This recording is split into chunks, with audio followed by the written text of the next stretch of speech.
Hello guys, welcome back to my YouTube channel SK study a way of success. मैं हूं आपका educator Shivam Mishra. आपका स्वागत करते हैं आपके अपने यूट्यूब चैनल एसके स्टडी पे। और यहां पे लेके आया हूं क्लास 12th हिंदी का बहुत ही इम्पॉर्टेंट टॉपिक। जी हाँ, और ये टॉपिक भाई साहब क्या है? ये है आपका मैथिली शरण गुप्त का जीवन परिचय, यानी कि साहित्यिक परिचय। आपके क्लास 12th बोर्ड एग्जाम में जीवन परिचय, साहित्यिक परिचय हर साल पूछा जाता है। ऐसा एक भी साल नहीं होगा जिस साल ये प्रश्न, ये सवाल आपके बोर्ड में पूछा न गया हो। आपकी बोर्ड परीक्षा में हर साल पूछा जाता है।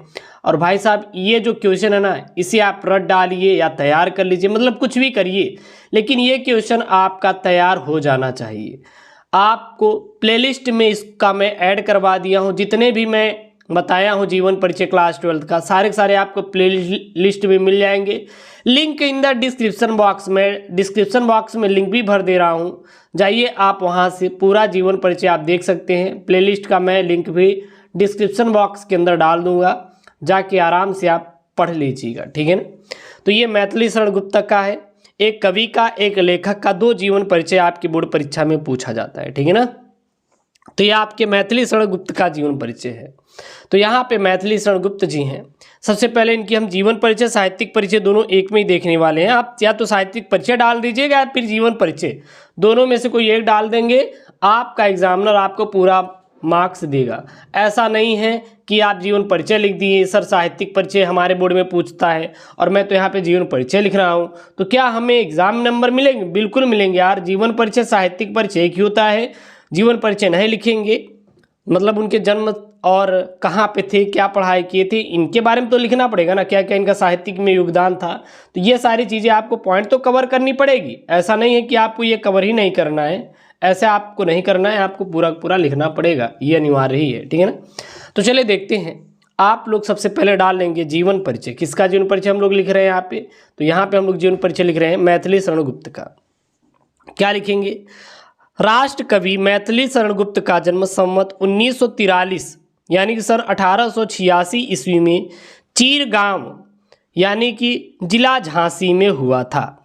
मैथिली शरण गुप्त का जन्म कब हुआ था? सन 1886 ईस्वी में। कहाँ पर हुआ था? जिले झांसी के चीरगांव नामक स्थान पर हुआ था। आप इसको ऐसे लिखेंगे तो ज़्यादा बढ़िया रहेगा। हाँ, ठीक है ना। आपको इसी प्रकार से लिखना है जैसे मैं यहाँ पे बता रहा हूँ, सेम टू सेम आपको लिख देना है। आराम से एग्जामिनर आपको अच्छा नंबर देगा, ठीक है ना। ऐसा नहीं कि आपको नंबर ही नहीं मिलेगा, ऐसी बिल्कुल नहीं है। आप बस लिख दीजिएगा, अच्छा नंबर मिलेगा। इनके पिता का नाम सेठ रामचरण गुप्त था और सेठ रामचरण गुप्त स्वयं एक अच्छे कवि थे। और मैथिली शरण गुप्त के पिता का नाम क्या था? रामचरण गुप्त था। और ये क्या थे? एक अच्छे कवि थे, यानी कि इनके पिता भी क्या थे? एक अच्छे कवि थे। गुप्त जी पर अपने पिता का पूर्ण प्रभाव पड़ा, यानी कि जो मैथिली शरण गुप्त जी थे, इनके ऊपर इनके पिता का क्या पड़ा? प्रभाव पड़ा।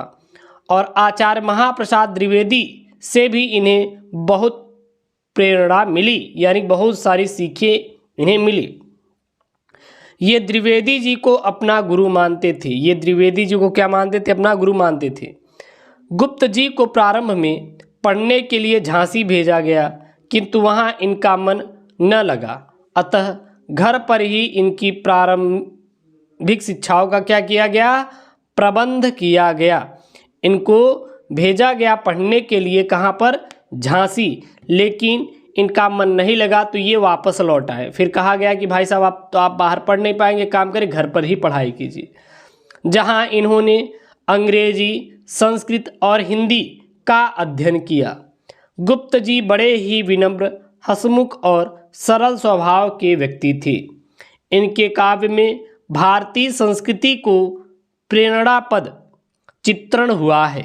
इन्होंने अपने कविताओं द्वारा राष्ट्र में जागृति तो उत्पन्न की ही है, साथ ही सक्रिय रूप से असहयोग आंदोलनों में भी भाग लेते रहे, जिसके फलस्वरूप इन्हें जेल भी जाना पड़ा था। यानी कि जब ये गांधी जी के साथ असहयोग आंदोलन में भाग लिए थे, तभी इनको कहाँ जाना पड़ा था? जेल भी जाना पड़ा था, ठीक है ना।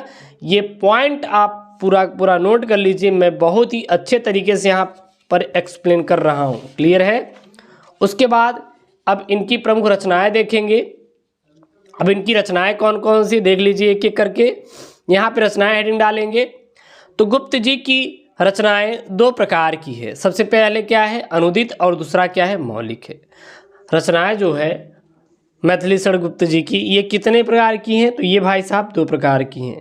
पहला कौन सा है? पहला है आपका अनुदित, और दूसरा क्या है आपका? वो है आपका मौलिक।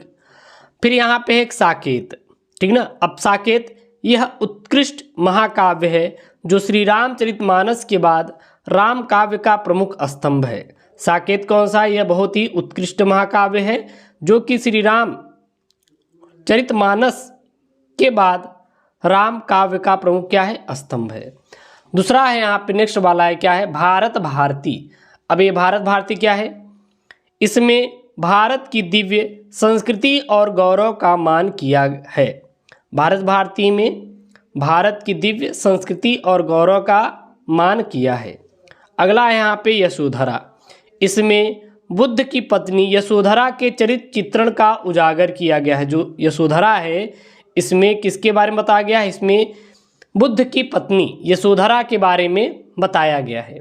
उसके बाद है यहाँ पे द्वापर, जय भारत और विष्णु प्रिया। और इसमें कौन कौन सी हैं? तो इसमें हिंदू संस्कृति के प्रमुख पात्रों का पुनर्वालोकन कर कवि ने अपने पुनर्निर्माण कला उत्कृष्ट किया है। किसमें? द्वापर, जय भारत और विष्णु प्रिया, ठीक है ना। जय भारत, द्वापर और विष्णु प्रिया में क्या किया है? हिंदू संस्कृति के प्रमुख पात्रों का पुनर्वालोकन किया है इन्होंने। फिर है इनका साहित्य में स्थान हेडिंग डालेंगे। इनका साहित्य जगत में क्या क्या स्थान था उसको यहाँ पे पॉइंट में लिखना है, क्योंकि ये इंपॉर्टेंट पॉइंट है।